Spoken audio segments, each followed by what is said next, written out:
బెల్లంతో చేసిన ఏ పిండి వంటైనా నాకు చాలా ఇష్టం. బూందీని బెల్లం పాకంలో పోసి లడ్డులాగా చేస్తే కంకర లడ్డు అంటారు.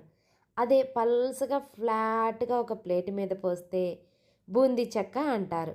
నాకు ఎలా చేసినా చాలా ఇష్టం. ఇలాగే గోధుమ పిండితో గానీ, మైదా పిండితో కానీ, గవ్వలు కానీ, మురిపీలు కానీ ఏది చేసినా అమ్మ బెల్లం పాకంతోనే చేస్తుంది. అవన్నా కూడా చాలా ఇష్టం. అత్తయ్య అయితే చక్రాలుండి చక్రాలను బెల్లం పాకంలో వేస్తుంది. బెల్లం చక్రాలని.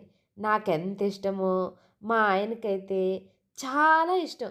వాళ్ళ చిన్నప్పటి నుంచి వాళ్ళకి బెల్లం చక్రాలంటే చాలా ఇష్టమంట. ప్రతి పండక్కి బెల్లం చక్రాలు కంపల్సరీ వండుకుంటారంట. అంత ఇష్టంగా తింటారంట. నాకు మా ఆయనకే కాదు మా పిల్లలకు కూడా బెల్లమన్నా, బెల్లంతో చేసిన వంటలన్నా చాలా ఇష్టం.